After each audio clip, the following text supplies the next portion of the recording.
Good morning Chhattisgarh. मैं हूं आपके साथ योगिता वाजपेयी। इस बुलेटिन में आपको मिलेगा छत्तीसगढ़ की हर खबर का अपडेट, लेकिन उससे पहले एक नजर आज की हेडलाइंस पर। बलौदाबाजार में धर्मस्थल में तोड़फोड़ को लेकर उग्र प्रदर्शन। बेकाबू प्रदर्शनकारियों ने तोड़फोड़ के साथ 300 से ज्यादा वाहनों में लगाई आग। डिप्टी सीएम विजय शर्मा ने आधी रात घटनास्थल का किया निरीक्षण। बलौदाबाजार हिंसा को लेकर कांग्रेस ने कानून व्यवस्था पर उठाए सवाल। पूर्व मंत्री शिव डहरिया बोले, प्रदेश में कानून व्यवस्था लचर।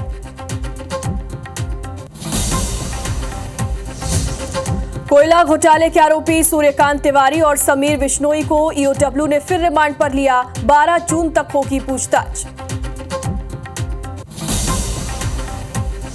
अंबिकापुर के नवानगर दरीमा उप स्वास्थ्य केंद्र में फर्श पर प्रसव मामले को हाईकोर्ट ने स्वतः लिया संज्ञान।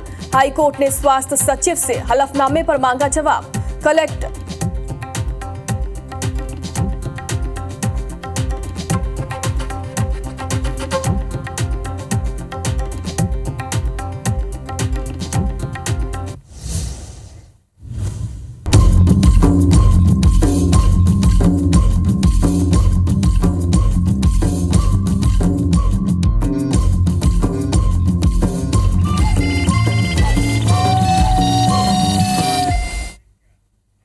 और अब बुलेटिन की शुरुआत करेंगे इस वक्त की सबसे बड़ी और अहम खबर के साथ, जो कि बलौदाबाजार से है। आधी रात को बलौदाबाजार पहुंचे डिप्टी सीएम विजय शर्मा और मंत्री टंकराम वर्मा और दयाल दास बघेल भी उनके साथ मौजूद रहे। तीनों मंत्रियों ने कलेक्ट्रेट का निरीक्षण किया है। तस्वीरें भी सामने आई है। पुलिस और प्रशासन के आला अधिकारियों से इस दौरान उन्होंने चर्चा की है। आपको बता दें कि कल सतनामी समाज के प्रदर्शन के दौरान हंगामा हुआ था। सैकड़ों गाड़ियों में तोड़फोड़ और आगजनी की गई थी। हिंसक प्रदर्शन के बाद बलौदाबाजार में धारा 144 लागू कर दी गई है। डिप्टी सीएम विजय शर्मा ने भी घटना की निंदा की और जांच के बाद दोषियों के खिलाफ कड़ी कार्रवाई होनी चाहिए और होगी, ऐसा उन्होंने कहा है। तीनों मंत्रियों ने लोगों से शांति बनाए रखने की अपील की है। तो तस्वीरें सामने आई हैं। तीनों ही मंत्रियों ने हालातों का जायजा लिया है, कलेक्ट्रेट पहुंचे हैं, शांति बनाए रखने की अपील उन्होंने की है। और हम भी IBC 24 भी आप सभी से ये अपील करता है, बलौदाबाजार के वासियों से, सतनामी समाज के लोगों से, कि अफवाहों पर बिल्कुल भी ध्यान न दें, शांति और सौहार्द का वातावरण बनाएं।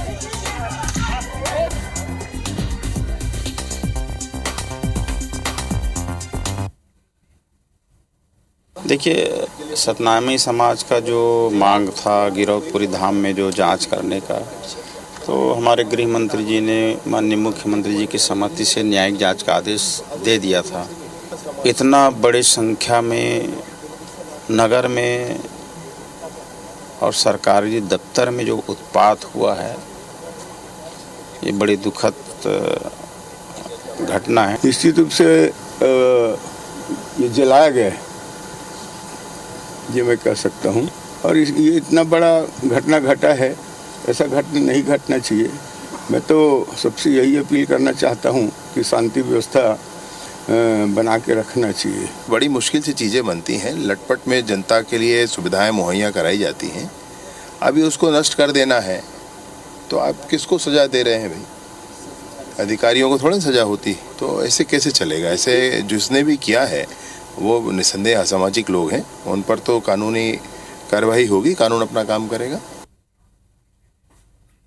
तो देखिए, कानून अपना काम करेगा, ऐसा डिप्टी सीएम का कहना है। कानून को अपने हाथ में ना लें।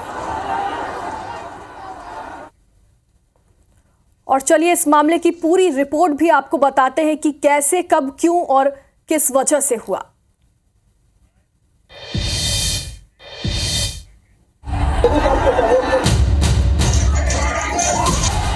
सतनाम समाज के प्रवर्तक गुरु घासीदास की नगरी बलौदाबाजार में सोमवार को उग्र प्रदर्शन हुआ। सतनामी समुदाय के लोगों ने कलेक्टोरेट में खड़ी गाड़ियों में तोड़फोड़ की और आग भी लगा दी। करीब 300 गाड़ियां जलकर राख हो गई। साथ ही पुलिस और प्रदर्शनकारियों की झड़प में कई लोग घायल हो गए। सतनामी समाज के द्वारा एक जो है वो आंदोलन का आह्वान किया गया था और शांतिपूर्वक की बात की गई थी, लेकिन उनके सभी लोगों ने उग्र होकर के पुलिस के ऊपर भी पथराव किया और बैरिकेड्स को तोड़ करके कलेक्ट्रेट परिसर के अंदर घुसे और इसके बाद इन्होंने पथराव किया और काफ़ी क्षतिग्रस्त किया और आगजनी गाड़ियों में आग लगा दी है। दरअसल 15 मई की देर रात गिरौदपुरी में किसी ने जैतखाम को नुकसान पहुंचाया था। इसके विरोध में सतनामी समाज के हजारों लोग कई दिन से प्रदर्शन कर रहे थे।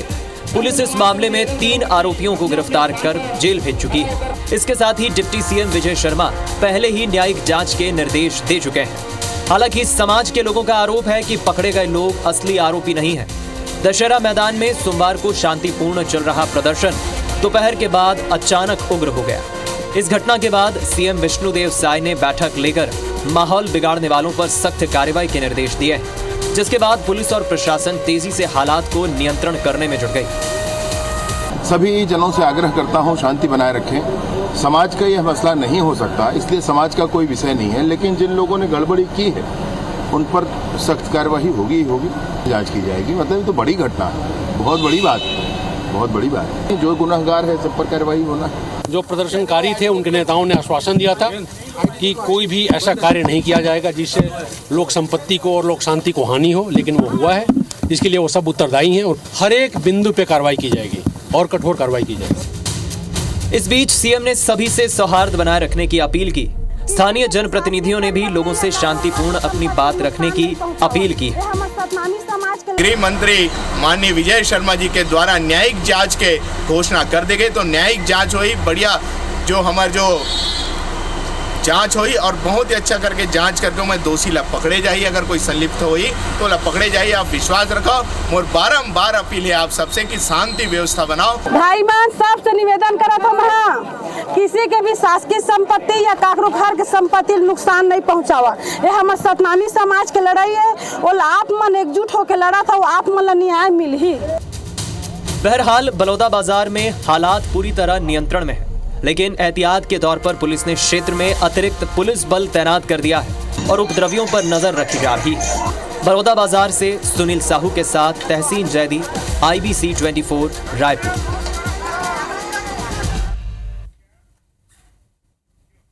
बलौदा बाजार में उपद्रव के बाद FSL की स्पेशल टीम भी मौके पर पहुंची और पेट्रोल समेत कई सबूत वहां से बरामद किए गए। जांच के बाद कई बड़े खुलासे भी अब इस मामले में हो सकते हैं।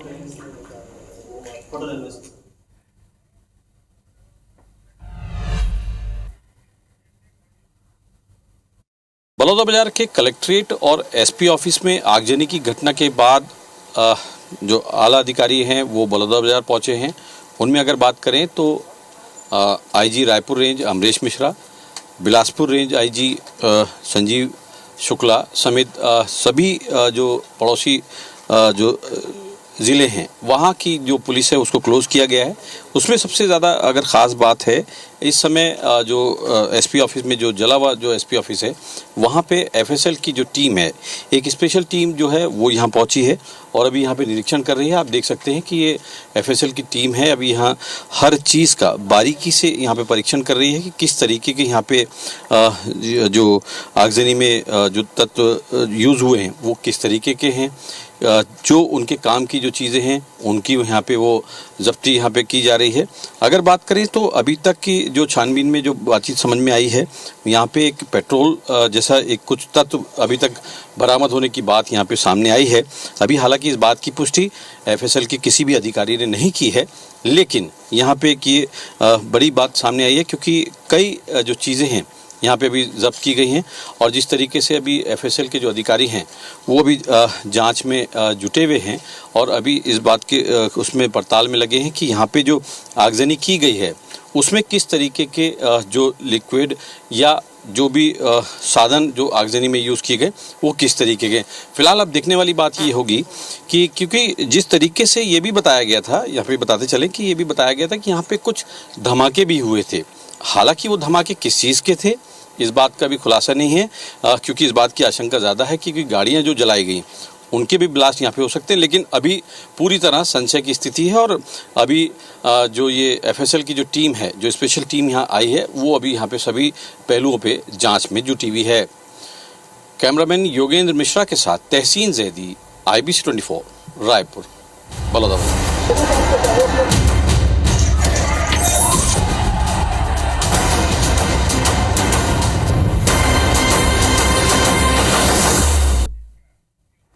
और अब सूरजपुर का रुख करेंगे। यहाँ पर झाड़ियों में नवजात शिशु मिला है। स्थानीय लोगों ने पुलिस को सूचना दी है। इस पूरे मामले की पुलिस ने बच्चों को अस्पताल में भर्ती करा दिया है।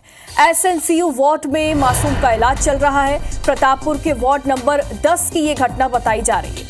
सूरजपुर से ये खबर आपको बता रहा है, जहां पर झाड़ियों में नवजात शिशु मिला है। फिलहाल उसे अस्पताल में भर्ती किया गया है, जहां पर उसका इलाज चल रहा है। स्थानीय लोगों ने पुलिस को इस पूरे मामले की जानकारी दी। इसके बाद पुलिस मौके पर पहुंची और बच्चों को अस्पताल में भर्ती किया गया। एसएनसीयू वार्ड में मासूम का इलाज चल रहा है। प्रतापपुर के वार्ड नंबर 10 की ये पूरी घटना बताई जा रही है। फिलहाल पुलिस जो है वो पूरे मामले की जांच पड़ताल में जुटी हुई है। बच्चे के माता पिता का पता लगाने की कोशिश यहाँ पर की जा रही है।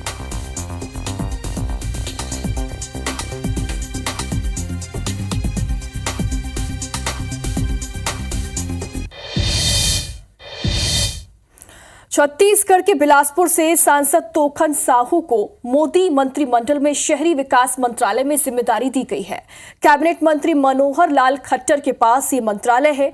राज्य मंत्री तोखन साहू इस मंत्रालय से जुड़े कामकाज में मनोहर लाल खट्टर की सहायता करेंगे। मोदी सरकार के विभागों का बंटवारा सोमवार शाम 6:30 बजे किया गया और केंद्र में राज्य मंत्री बनने वाले तोखन साहू छत्तीसगढ़ से 7वें सांसद हैं। वो पहली बार लोकसभा का चुनाव जीतकर सांसद बने हैं।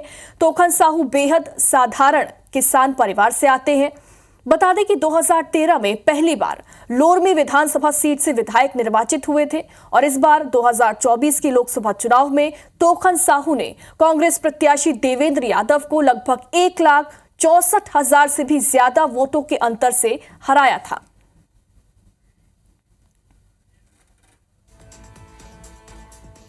तो कल शाम 6:30 बजे मोदी मंत्रिमंडल के विभागों का बंटवारा हो चुका है और तोखन साहू को शहरी विकास राज्य मंत्री ये विभाग दिया गया है। इस विभाग की जिम्मेदारी वो संभालेंगे। लोकसभा से आपको बता दें, पहली बार बिलासपुर से लोकसभा जो सांसद हैं तोखन साहू, छत्तीसगढ़ से राज्य मंत्री बनने वाले तोखन 7वें सांसद हैं और पहली बार लोकसभा चुनाव जीतकर सांसद वो पहुंचे हैं।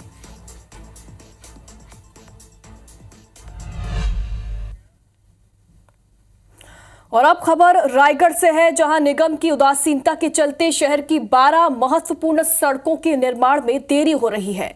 इन सड़कों के निर्माण के लिए शासन ने 25 करोड़ रुपए जारी भी कर दिए हैं। इसमें 17 किलोमीटर सड़क का निर्माण होना था। वहीं नालियों का निर्माण, संधारण और अन्य कार्यों को मिलाकर लगभग 57 करोड़ के काम नगर निगम में होने हैं, लेकिन निगम इन कार्यों के लिए पिछले 3 महीने में टेंडर ही नहीं कर पाया है, ऐसा बताया जा रहा है। और ये जानकारी मिली है। इस बीच कुछ ही दिनों में बारिश शुरू हो जाएगी और एक बार फिर निर्माण कार्य शुरू नहीं हो पाएगा। मामले में बीजेपी लेट लतीफी के लिए शहर सरकार को दोषी भी ठहरा रही है। भाजपा का कहना है कि निगम के अधिकारी शहर के विकास को लेकर गंभीर नहीं है और वहीं मेयर का कहना है कि आचार संहिता की वजह से काम में देरी हुई है। जो छत्तीसगढ़ प्रदेश के वित्त मंत्री हैं, उन्होंने अपनी जिम्मेदारी का बागडोर जब संभाला तो पूरी जिम्मेदारी के साथ उन्होंने रायगढ़ नगर निगम की अपेक्षा से ज़्यादा की राशि शहर सरकार को मुहैया कराई। परंतु शहर सरकार को अपनी जिम्मेदारियां, जब आम जनता ने उनको जिम्मेदारी दी है तो उस बात को बखूबी निभाते हुए अन्य जो भी निर्माण कार्य के जो राशि मुहैया हुई है उसका मूर्त रूप देने का काम शहर सरकार को करना चाहिए। आचार संहिता के कारण काम रुका हुआ था और जो कि टेंडर प्रक्रिया पूरी कर ली गई थी और अभी वर्तमान में सभी को वर्क ऑर्डर देते हुए बारिश के पहले काम को करा दी जाएगी। खास करके जो बीटी सड़क पर रुका हुआ था उसको लगातार चर्चा हुई है और बहुत जल्द ही उसका शुरू की जाएगी। और अब रायगढ़ का रुख करेंगे। जिले में भले ही तेजी से नए उद्योगों की स्थापना हो रही है, लेकिन उस अनुपात में स्थानीय युवाओं को उद्योगों में रोजगार नहीं मिल रहा है।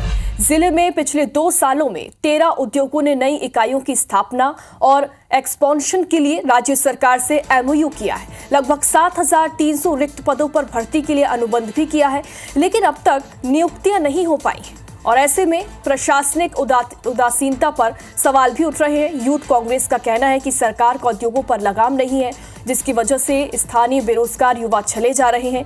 जिला रोजगार अधिकारी का वहीं इस मामले में कहना है कि प्लेसमेंट कैंप और रोजगार मेले के माध्यम से जल्द ही नए उद्योगों में युवाओं की भर्ती की जाएगी।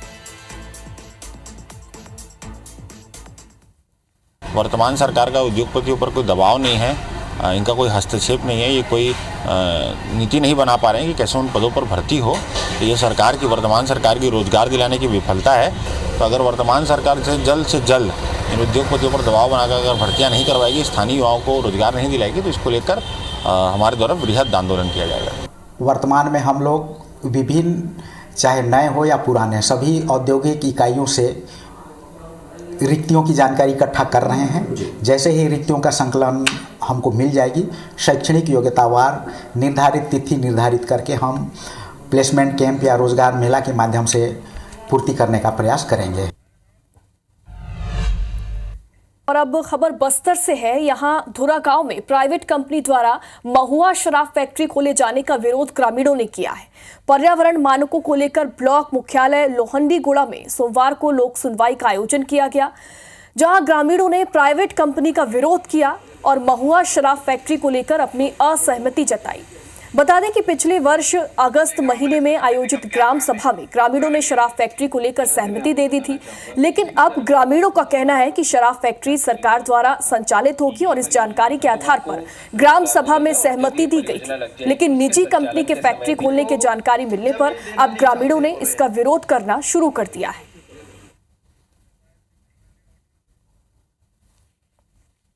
हम लोग का कहना क्या है कि हम मांग अभी ये उद्योग विभाग को नहीं देंगे हम लोग जमीन, और हम लोग जो पहले हम मांग रखे थे शासन से, अपना जो जमीन जो टाटा सम इधर उधर सभी जनता का हो गया है, वो जमीन के लिए हम लोग बोले थे सरकार को, लेकिन सरकार आज तक कुछ नहीं किया। लोहंडीगुड़ा में धोरा गांव में जो बॉटलिंग प्लांट खोलना है उसके संबंध में प्रोजेक्ट जो मैनेजर है वो उसको किस प्रकार से निराकरण करेगा, इस संबंध में ही गांव वालों को बताया जाता है। तो आज लोक सुनवाई हुई है, गांव वाले जरूर बोले हैं कि हम नहीं खुलने देंगे करके।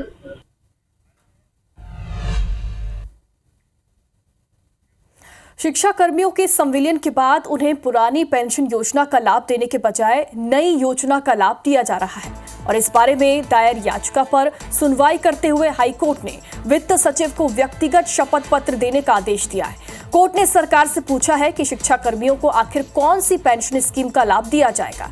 यदि ओल्ड पेंशन स्कीम का लाभ दिया जाएगा तो उसके लिए राशि की व्यवस्था कैसे और कहां से होगी, और प्रकरण की अब अगली सुनवाई 26 जुलाई को होगी। दरअसल करण सिंह बघेल और 39 अन्य ने एडवोकेट प्रतीक शर्मा के माध्यम से इस मामले में हाईकोर्ट में याचिका दायर की है, और मामले की सुनवाई के बाद हाईकोर्ट ने वित्त सचिव को व्यक्तिगत तौर पर शपथ पत्र देने का आदेश भी दिया है।